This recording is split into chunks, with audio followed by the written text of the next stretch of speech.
열왕기상 19장 1절부터 8절까지 말씀입니다.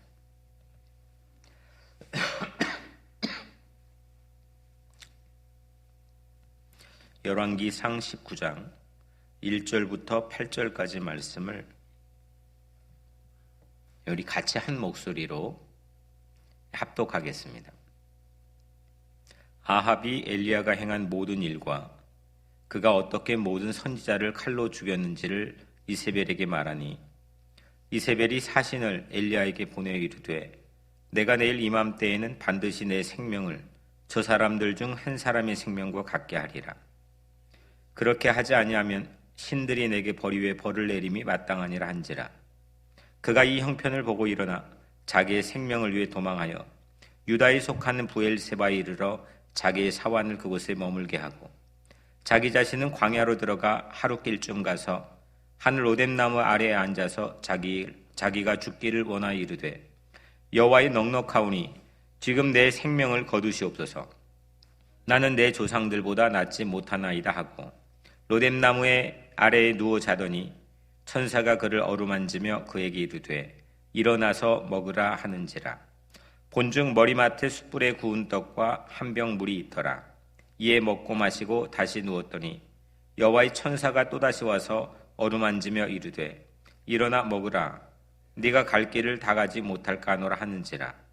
이에 일어나 먹고 마시고 그 음식물에 힘을 의지하여 40주 40야를 가서 하나님의 산 호렙에 이르니라. 아멘. 한 주일 새벽을 쉬었습니다.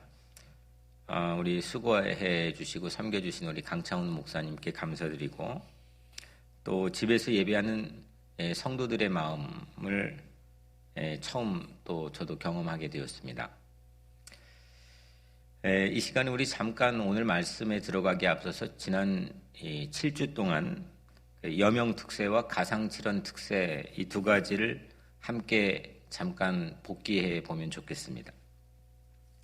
느헤미야서는 여명월의 세 가지 비전과 함께 하나님께서 우리에게 허락해 주셨죠. 여명월의 비전 세 가지는 하나님의 영광을 나타내는 예배터, 자기 중심에서 벗어나 타자와 교제하는 놀이터, 복음을 전할 인재 양성의 배움터, 이 세 가지 예배터, 놀이터, 배움터라고 하는 비전과 함께 느헤미야의 여명 특세를 하나님이 우리에게 허락해 주셨습니다. 느헤미야서를 차례대로 13장까지 보면 1장에서는 느헤미야의 기도가 나오죠. 2장은 그 기도 끝에 예루살렘에 느헤미야가 도착을 합니다. 3장은 공사가 시작이 되죠. 무너진 성벽 공사가 시작되고, 4장은 공사가 시작되는 와중에 외부 공격을 1차적으로 받게 됩니다. 산발랏 도비야를 게셈 이 3인방의 방해꾼들의 외부 공격을 받게 되죠. 5장은 내부 도전이 일어납니다. 그리고 6장은 최후 이 느헤미야를 암살하려고 하는 시도의 방해와 더불어서 성벽 공사가 52일 만에 완공이 되죠. 1장부터 6장까지 이렇듯 성벽 공사라는 외장, 하드웨어를 만드는 모습을 우리가 보게 됩니다. 그리고 7장부터 13장까지는 소프트웨어를 보게 되죠. 7장은 그 성 안에 인구조사를 하게 되고, 8장은 그 안에서 말씀의 부흥의 사건이 있게 됩니다. 10장은 성경 안에 나타난 하나님의 세 가지 일을 우리에게 소개하고 있고, 10장은 언약갱신을 하는데 그 임봉식에 참여한 서명자들의 명단, 그리고 그 임봉식의 내용을 소개하고 있습니다. 11장은 예루살렘에 거주하는 명단들의 면면을 소개하고 있고요. 12장은 특별히 성전에서 봉사할 제사장과 레위인의 계보를 소개합니다. 13장은 최종 개혁 세 가지를 우리에게 소개하죠. 분리, 분배, 안식일, 세 가지의 개혁을 우리에게 소개합니다. 그리고 여명 특세의 마지막 그 말씀은 다움과 스러움에 대해서 소개했죠. 느헤미야 다움, 느헤미야 스러움, 하나님을 바라보는 사람들의 믿음 있는 자의 삶을 소개합니다. 중단을 모르는 사람, 포기가 사전에 없는 사람, 오직 하나님을 바라보며 앞을 향해 나가는 사람, 그 사람이 바로 느헤미야스러움의 모습이었습니다. 가상칠언 특세 7가지를 우리가 함께 복기해 보겠습니다. 1어는 용서, 2어는 천국, 3어는 가족, 4어는 말씀, 5어는 갈증, 6어는 사명, 7어는 맡김이었습니다.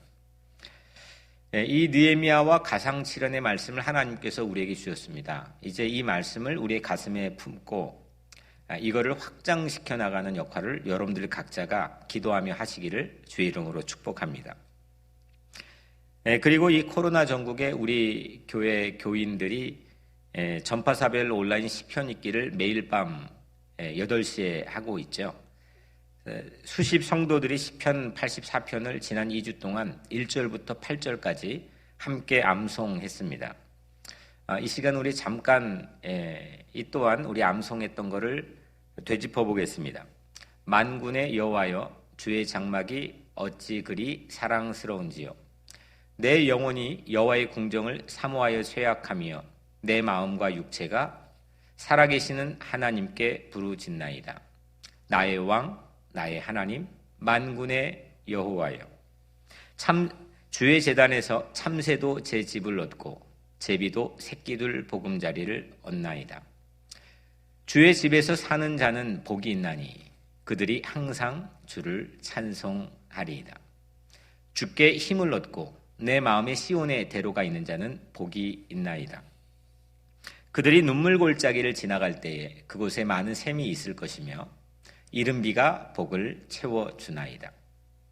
그들은 힘을 얻고 더 얻어 나아가 시온에서 하나님 앞에 각기 나타나리이다. 만군의 여호와 하나님 여호와여, 내 기도를 들으소서. 야곱의 하나님이여, 귀를 기울이소서. 셀라. 아멘.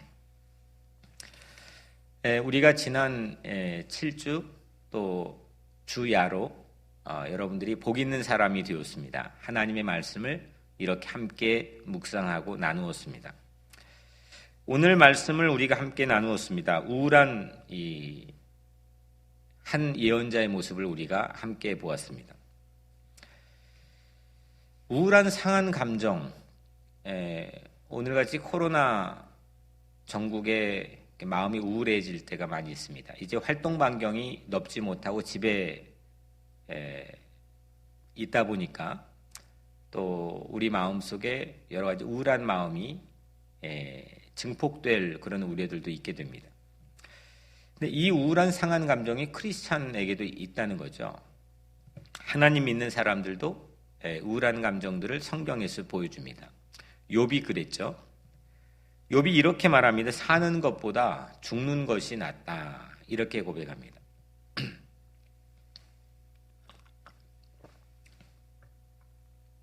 틈이 없던 사람, 믿음에 조금도 흠결이 없던 욥도 사는 것보다 죽는 것이 더 낫다. 자기의 우울한 이 극단적인 감정의 모습을 우리에게 보여줍니다. 욥의 친구들은 우울증의 원인을 욥의 죄에서 찾았습니다. 그걸 찾기 위해서 방대한 대화를 3차례에 걸쳐서 하죠. 하나님께서는 그 욥의 친구들의 진단이 잘못되었다고 결론적으로는 지적하시죠. 다윗도 우울증을 보입니다. 내 영혼아, 네가 어찌하여 낭망하는가? 내 하나님이여, 내 영혼이 내 속에서 낭망하나이다. 낭망하는 이 처절한 그 다윗 자신의 감정을 고스란히 우리에게 보여주고 있습니다. 그리고 오늘 본문에서는 대표적인 우울증의 증상을 엘리야가 우리에게 보여줍니다.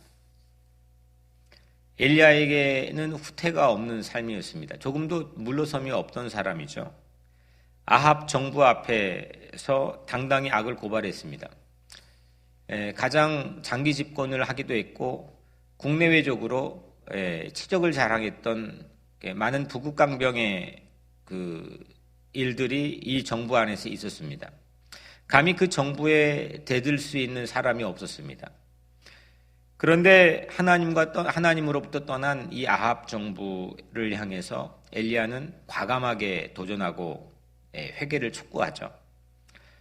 그리고 그로 인해서 가뭄이 3년 반 동안 시작이 되고 그 가뭄에도 그리 시내가에서 생존했던 사람입니다. 적진 한복판인 시돈 땅에도 과감하게 들어가 사르밧 과부를 만나게 되고 또 그 사르밧 과부에게 기적을 베푸는 모습을 보게 되죠.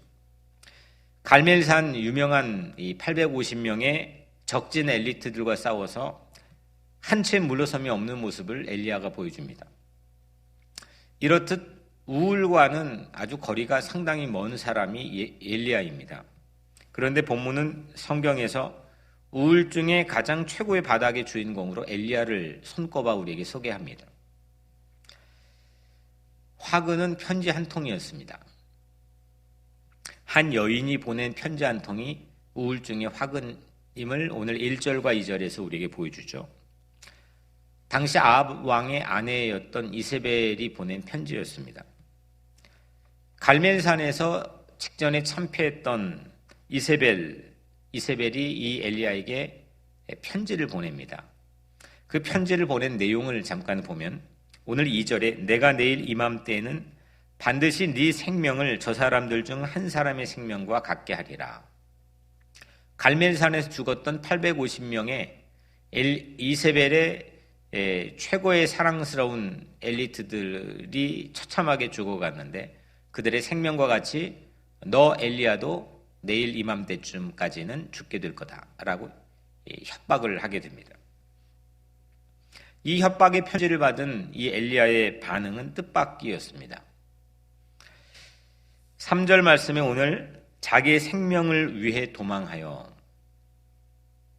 엘리야가 하나님의 뜻과 영광을 위해서라면 무엇도 물러섬 없이 아주 과감하고 용기 있던 사람 아니었습니까? 근데 이 엘리야가 자기 생명을 위해 도망하여입니다. 엘리야에게 사역자에게 이런 일도 일어날 수 있는 건가? 그런 의구심을 우리가 가질 수밖에 없는 그런 상황입니다. 엘리야가 도망하리라고 누가 상상할 수 있었겠습니까? 그것도 이유가 자기 생명을 위해서 도망합니다.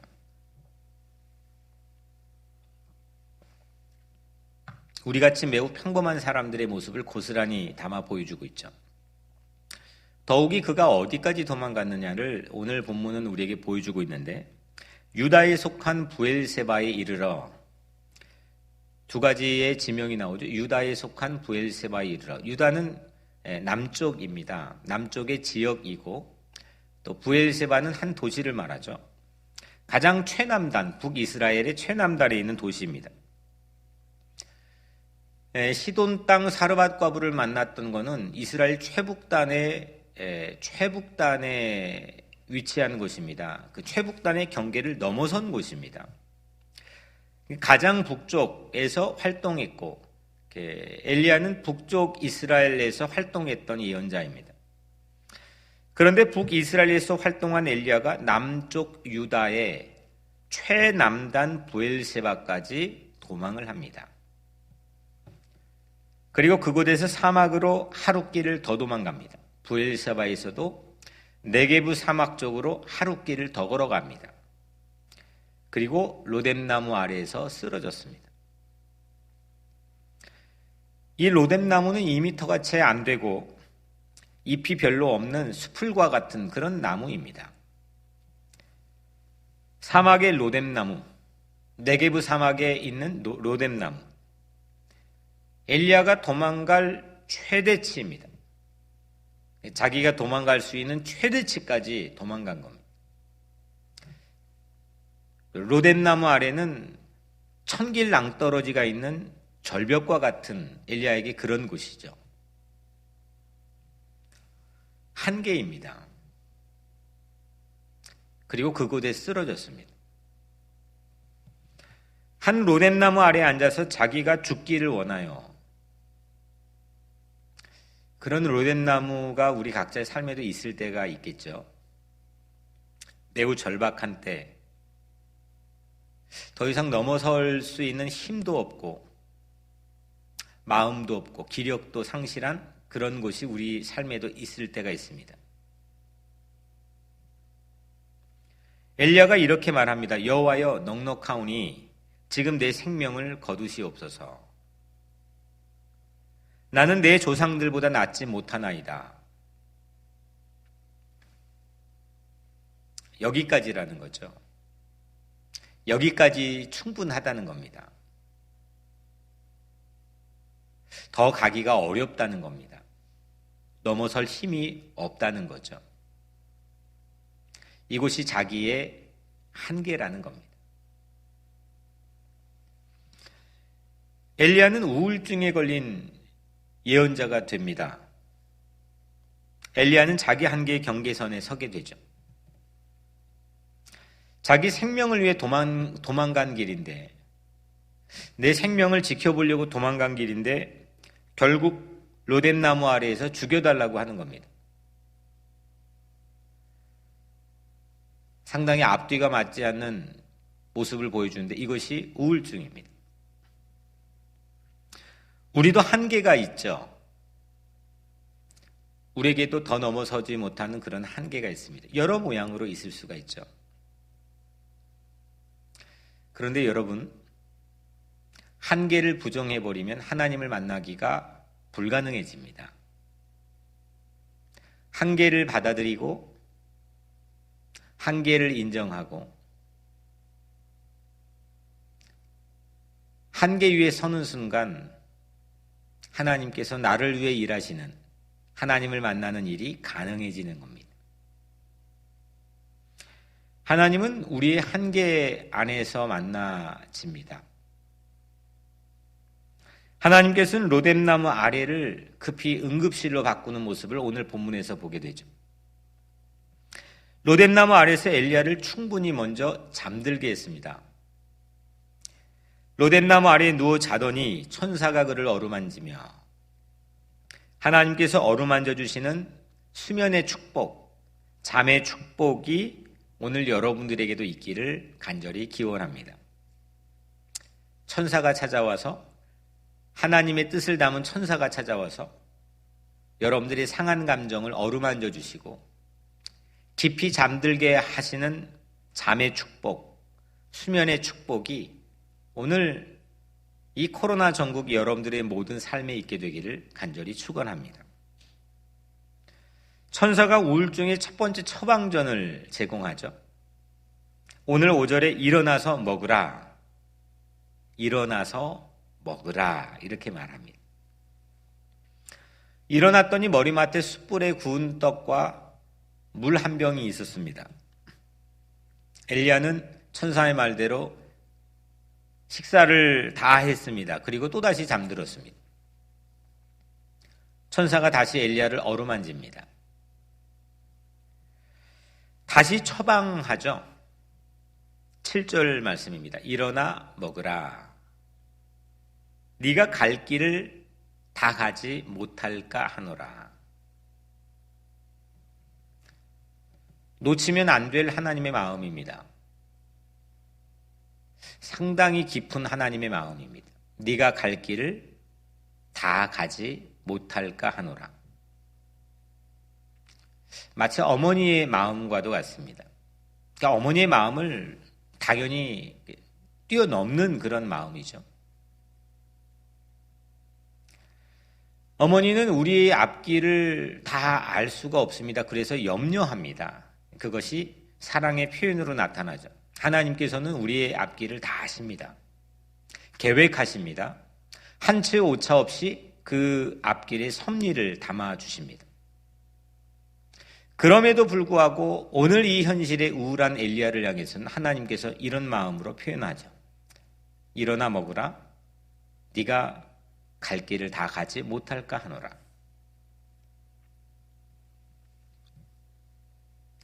하나님은 우리 길을 이렇듯 관심을 가지시고 바라보시고 지키기를 원하시고 염려하시고 또한 계획하고 계십니다.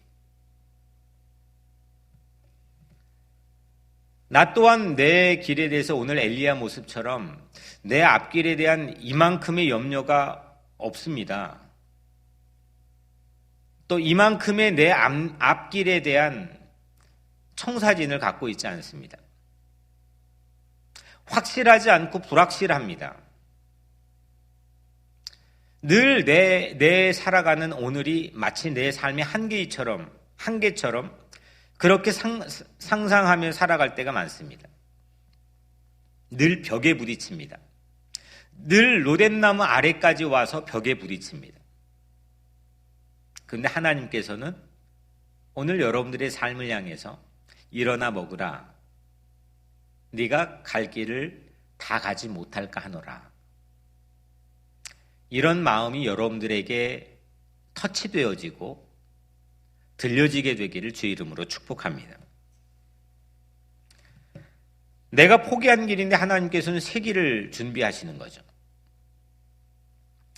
내가 한계에 봉착한 낭떠러지인데, 절벽인데 더 이상 갈 수가 없는데 하나님께서는 그 순간 새로운 날개를 우리에게 달아주십니다. 5절부터 7절까지는 이렇듯 하나님의 우울증 치료를 보여주십니다. 3절과 4절은 우울증 증상을 우리에게 보여주고, 우울증이라는 게 이런 거일 수 있겠구나. 그리고 1절과 2절은 우울증의 원인이라고 한다면 5절과 7절은 로뎀나무 응급실에서 하나님께서 기막힌 우울증의 치료를 우리에게 보여주고 계십니다. 엘리야는 길이 끝났다 생각했는데 또 가야 할 남은 길이 있었던 것처럼 우리에게도 가야 할 길이 있습니다. 기막힌 타임에 숙면을 취하고 링게를 공급받은 엘리야, 그 엘리야는 우울증에서 벗어나게 되죠. 그가 어떻게 바뀌었는가? 그가 이 우울증을 극복하고 하나님에게 치료함을 받고 어떤 모습으로 바뀌게 되었는가? 우울증에서 벗어난 모습은 상상을 초월합니다. 8절에 이에 일어나 먹고 마시고 그 음식물의 힘을 의지하여 40주 40야를 가서 하나님의 산 호렙에 이르니라. 엘리야는 실컷 먹고 마신 후에 길을 떠났죠. 음식을 먹고 힘을 냈습니다. 그 음식물의 힘을 의지하여 40주 40야를 가서 하나님의 산 호렙에 이르니라. 무엇에 의지하며 갔습니까? 천사가 제공한 음식물의 힘을 의지했습니다. 거기에서 새로운 힘을 공급받았습니다. 우리에게 음식물은 하나님의 말씀인 영혼의 양식이죠. 말씀에 의지하면 살아납니다. 말씀이 내 영혼의 양식이 되면 나 또한 갈 길을 다시 일어나 가게 됩니다. 아모스 8장 11절 양식이 없어 주림이 아니며 물이 없어 가람이 아니요 여호와의 말씀을 듣지 못한 기갈이라. 코로나 전국의 뉴욕 우리 교회 성도들을 보면 좋은 티가 납니다. 바람에 나뭇가지가 흔들릴 수는 있지만 이 바람에 그 정도의 변화는 일어날 수 있지만 뿌리가 뽑히지 않는 모습이어야 합니다. 그것이 요즘 뉴욕 우리 교회 성도들의 모습이라고 저는 확신합니다. 하나님께서 우리에게 말씀의 양식을 풍족하게 먹여주시고 그리고 하나님께서 이런 모습으로 이 어려운 깊은 터널을 지나가게 하고 계십니다. 음식물의 힘을 의지한 엘리야는 하나님의 성산 호렙산까지 밤낮으로 40일을 걸어갔습니다. 밤낮 40일을 달릴 만큼 다시 힘을 냈습니다. 호렙산은 모세가 십계명을 받았던 엘리야조차 꿈에 그리던 성산이었습니다. 한 번도 가본 적이 없고 꿈에만 그리던, 마음에 품고 있던 성산이 호렙산, 신의 산이었습니다. 북에서 활동한 엘리야조차 머리에만 있을 뿐 호렙까지 가는 것은 상상조차도 못했을 겁니다. 그런데 그는 우울증을 통해서 도리어 호렙산에 가게 됩니다. 우울을 통해서 하나님 만나 더 멀리 가는 여러분들이 되기를 바랍니다. 우리의 연약함을 통해 하나님의 만져주심을 경험하여 우리 인생에 가볼 거라 생각하지 못하는 한계를 넘어선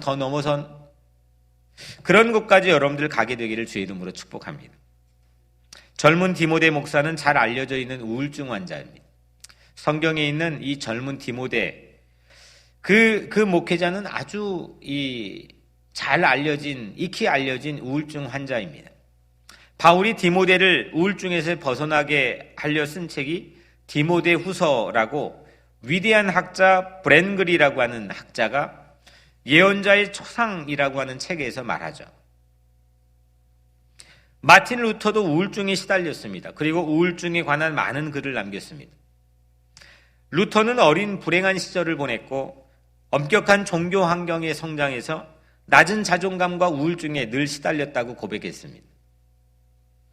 루터가 제안한 우울증 벗어나기를 보면 첫 번째, 홀로 있지 말라. 두 번째, 타인에게 도움을 청하라. 세 번째, 음악을 즐겨라. 네 번째, 찬양하고 감사하라. 다섯 번째, 말씀에 깊이 빠져 의존하라. 여섯 번째, 성령 안에서 휴식을 취하라. 이렇게 크리스찬도, 엘리야도, 마틴 루터도, 디모데 목사님도 우울할 수가 있습니다. 우울증은 온 에너지를 태워 탈진할 정도로 열심히 살려고 하는 사람들에게 일어납니다. 우리도 얼마든지 도망할 수가 있습니다. 도망가고 싶을 때가 있습니다. 실제 도망할 때가 있습니다. 로뎀나무 같은 벼랑에 설 때도 있습니다. 그러나 하나님은 그곳에서 우리를 치유해 주시기를 원하십니다. 로뎀나무는 엘리야에게 끔찍한 장소였죠. 능력의 한계 지점이고 죽기를 자청했던 곳입니다. 그런데 하나님은 그곳을 쉼터의 상징으로 바꿔주십니다. 웬만한 크리스천 커피숍은 로뎀나무 이 이름을 따가지고 카페 이름을 짓습니다. 십자가도 잔인한 사형틀이었지만 하나님은 우리를 치유하시고 구원하시는 도구로 바꿔주시죠. 십자가 그늘 아래서, 로뎀나무 그늘 아래 엘리야처럼 십자가 그늘 아래서 주님의 부드러운 손으로 오늘 이 아침 여러분들의 영혼을 어루만져 주실 줄로 믿습니다. 그늘 아래에서 쉼을 얻으십시오. 그 사랑이 여러분들을 치유합니다. 여러분들의 가정이, 여러분들의 자택이 그런 로뎀나무 아래가 되기를 바랍니다. 고린도후서 4장 8절 9절 말씀 보면 우리가 사방으로 우겨쌈을 당하여도 쌓이지 아니하며 핍박을 받아도 버림받지 아니하며 거꾸러뜨림을 당하여도 망하지 아니하고 그러므로 우리가 낙심하지 아니하노니 겉사람은 후패하나 우리의 속은 날로 새롭도다. 이제 제가 잠깐 여러분들의 기도 제목을 제안하겠습니다. 우리 양희자 전도사님 위해 기도해 주시고, 천국에 간 우리 김문희 집사님의 영원한 삶을 위해서 기도해 주시고, 또 여러분들이 많이 기도하고 관심 갖고 사랑을 나눠주신 덕에 우리 양희자 전도사님 많이 회복되었습니다. 더 많이 여러분들 기도와 관심을 부탁드립니다. 여명을 건축을 위해서 느헤미야스러움을 가지고 예배터, 배움터, 놀이터를 위해 기도해 주시고, 그리고 우리 교회 안에 있는 몸이 아픈 분들, 연약한 분들 위해서 기도해 주시고, 이 뉴욕과 또 뉴욕에 있는 많은 코로나의 최전방에 있는 의료진들, 또 자원봉사자들, 또한 이 미국과 또 우리 조국과 온 세계를 위해서 이 시간 기도해 주시기를 바랍니다. 제가 잠깐 먼저 기도하고 여러분들 각자 기도하겠습니다. 은혜로우신 아버지 하나님, 우리에게 말씀의 풍요함을 허락해 주심을 감사합니다. 말씀의 창고가 늘 채워 가득 풍요하게 도와주시고 그 음식물 영혼의 양식의 힘을 의지하여 우리가 40주 40야 우리 인생의 모든 순간을 달릴지라도 고나거나 지치지 않게 도와주시며 우리 모두가 리턴할 때 이와 같은 모습으로 하나님의 산 호렙에 이를 수 있도록 주께서 축복하여 주옵소서. 오늘 이 시간 주님 앞에 각 가정에서 엎드려 기도하게 될 사랑하는 주님의 아들, 딸들을 기억해 주시고 저들을 깊이 어루만져 주시고 또 어루만져 주시고 저들을 회복시켜 주시고 저들을 주님께서 은혜로 덧입혀 주옵소서. 주님의 품에 안겨 있는 우리 김운진 집사님, 주님께서 그의 영혼을 영원하신 주님의 팔로 안아주시고 영원한 안식이 있게 도와주시옵소서. 남겨진 우리 양희자 전사님, 그의 마음을 위로해 주시고 그와 함께 동행해 주시며 그에게 새 힘을 허락해 주시고 오늘 이 순간이 로뎀나무 아래에 있는 우리 양전도사님 되게 도와주옵소서. 하나님, 특별히 여명월의 비전을 축복해 주시고 예배터, 놀이터, 배움터, 이 하나님 주신 뜻이 이 동포사회와 이 세상을 향해서 여명월을 통해 이루어지게 하시고 이를 위해 협력하고 물질과 사랑과 기도로 혼신의 힘을 다하는 온 성도들을 축복하여 주옵소서. 저들이 잘되게 하시고 하나님의 사랑과 은혜를 받게 도와주시옵소서. 이 시간 각자 기도하게 될 사랑하는 성도들의 영혼이 깊어지게 하시고 주님의 이 향하여 드리는 기도를 귀를 기울여 응답하여 주옵소서. 예수 그리스도의 이름으로 간절히 기도드리옵나이다. 아멘.